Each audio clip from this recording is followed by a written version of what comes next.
करते हुए हम लोग भगवान के परम मंगल में नाम संकीर्तन का आश्रय लेते हुए हम लोग कथा में प्रविष्ट हुए। भगवान की नाम की इतनी महिमा है कि साक्षात राम न सकहि नाम गुण गाई। भगवान भी अगर चाहें प्रयास भी कर लें तो भी भगवान अपने नाम के महिमा का वर्णन नहीं कर सकते, क्योंकि भगवान तो गिने चुने लोगों को भगवान तारे हैं। जा करके जंगल में जाके भगवान ने सबरी मैया का उद्धार कर दिया, गीध का उद्धार किया। गिने चुने गिन सकते हैं जिनको जिनको भगवान ने प्रत्यक्ष रूप में कृपा किया। राम जी सरकार ने तो कंब के ऊपर कृपा किया, लेकिन राम जी के नाम सरकार ने, नाम महाराज ने हजारों अरबों अनगिनत भक्तों का उद्धार कर दिया। तो इसलिए राम न सकहि नाम गुण गाई। भगवान से बढ़कर के भगवान के नाम की महिमा है। हमारे यहाँ शास्त्र में बताया गया, गौ कोटि दानम ग्रहणेषु काशी प्रयाग गंगा युत कल्पवासी यज्ञायुतम स्वर्ण सुमेरु दानम गोविंद नामना न कदापि तुल्यम। गौ कोटि दानम, गौ माने आप समझ रहे हैं, गौ माने गाय माता, हाँ, जिनको हम लोगों ने आज घर से निकाल के बाहर फेंक दिया है।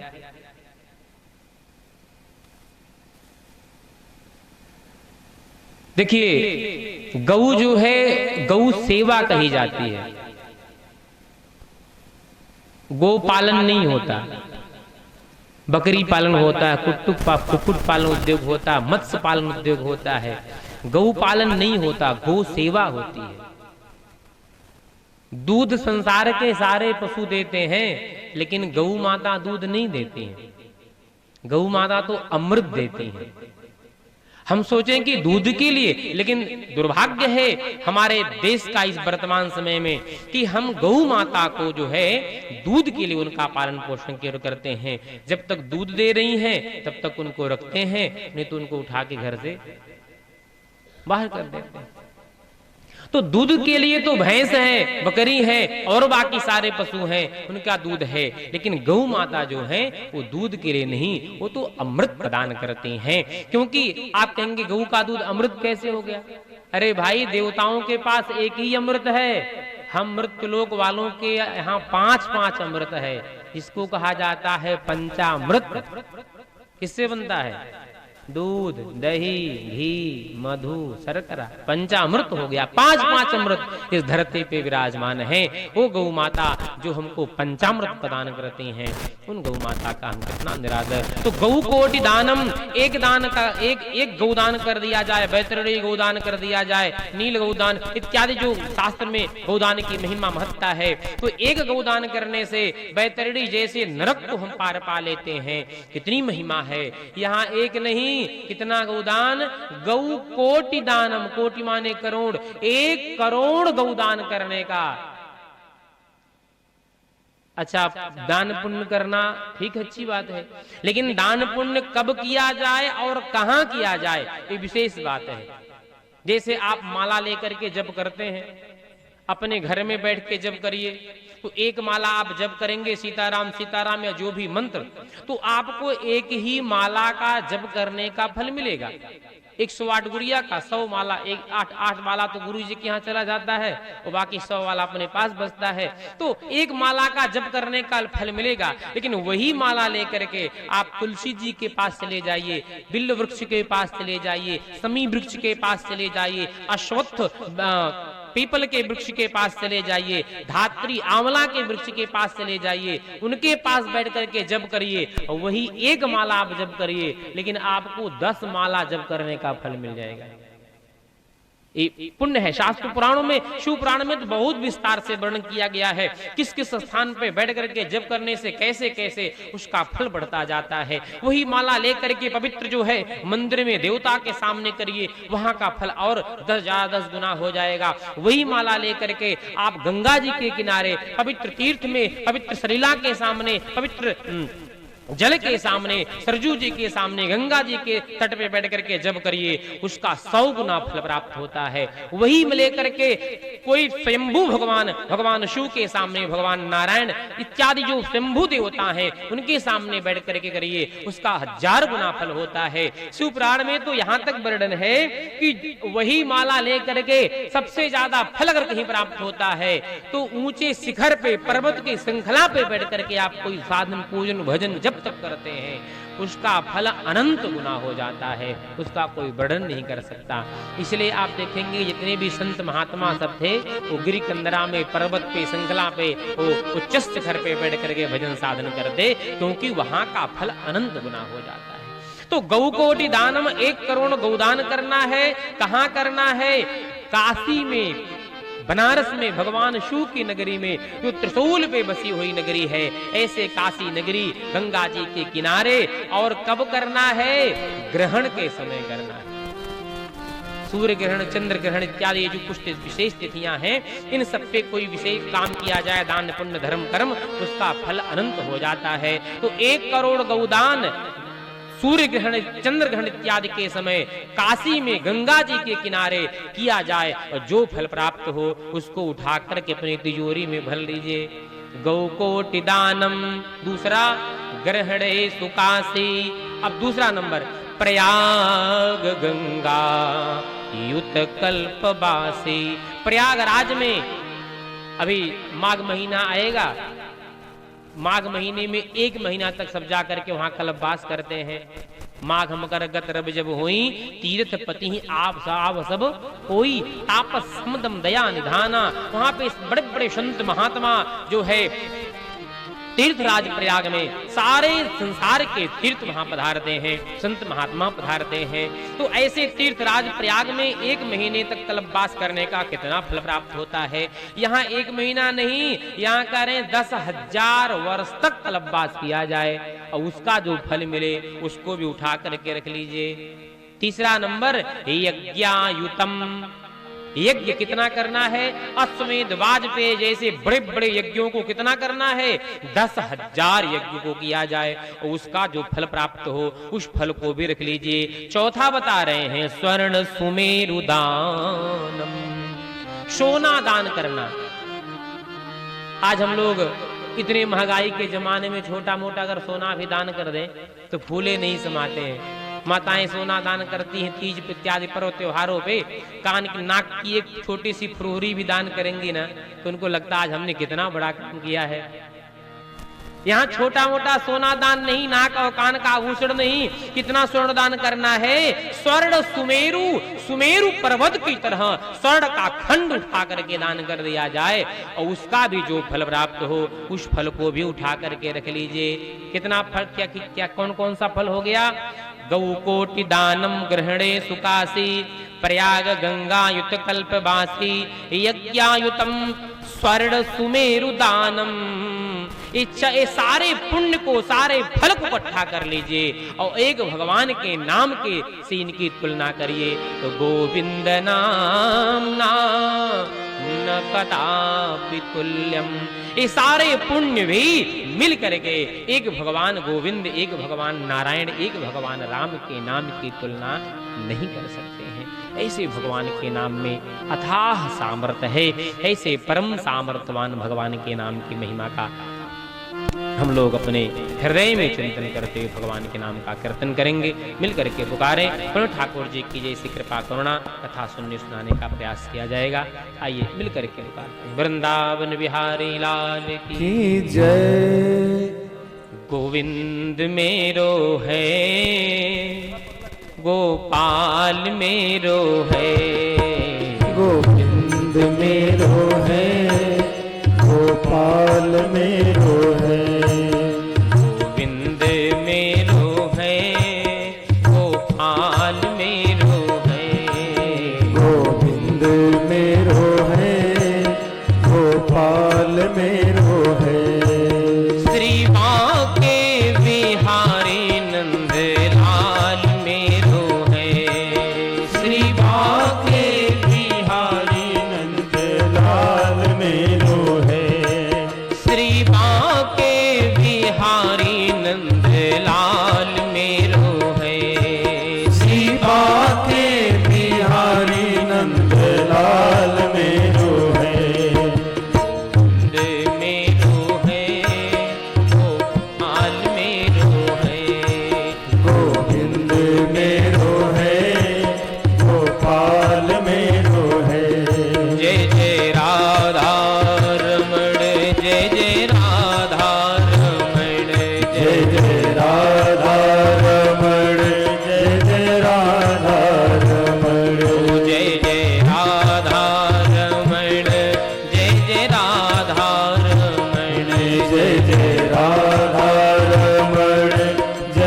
राधा रमण जय जय राधा रमण जय जय राधा रमण जय जय राधा रमण जय जय राधा रमण जय जय राधा रमण जय जय राधा रमण जय जय राधा रमण जय जय राधा रमण जय जय राधा रमण जय जय राधा रमण जय जय राधा रमण जय जय राधा रमण गोविंद मेरो है गोपाल मेरो है गोविंद मेरो है गोपाल मेरो है जय जय गोविंद मेरो है गोपाल मेरो है गोविंद मेरो है गोपाल मेरो है गोविंद मेरो है गोपाल मेरो है गोविंद मेरो है गोपाल मेरो है जय जय राधा रमण जय जय राधा रमण जय जय राधा रमण जय जय राधा रमण जय जय राधा रमण जय जय राधा रमण जय जय राधा रमण जय लोग काली की बेटी बेटी सेवा करते भाव से जय जय राधा रमण जय जय राधा रमण जय जय राधा रमण जय जय राधा रमण जय जय राधा रमण जय जय राधा रमण जय जय राधा रमण जय जय राधा रमण जय जय राधा रमण रमण जय जय राधा रमण जय जय राधा रमण जय जय राधा रमण जय जय राधा रमण जय जय राधा रमण गोविंद मेरो है मेरो है गोविंद मेरो है गोपाल मेरो है गोविंद मेरो है गोपाल मेरो है गोविंद मेरो है गोपाल मेरो है गोविंद मेरो है गोपाल मेरो है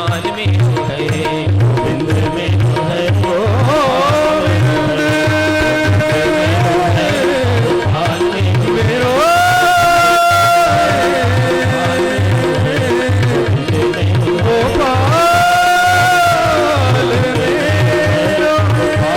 है गोपाल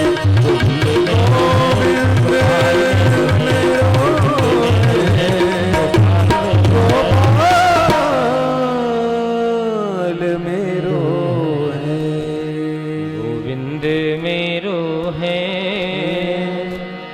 गोपाल मेरो है वृंदावन बिहारी लाल की की जय श्रीमद्भागवत महापुराण की की जय श्री सुखदेव भगवान की जय श्री परीक्षित महाराज की जय श्री राधा रानी की जय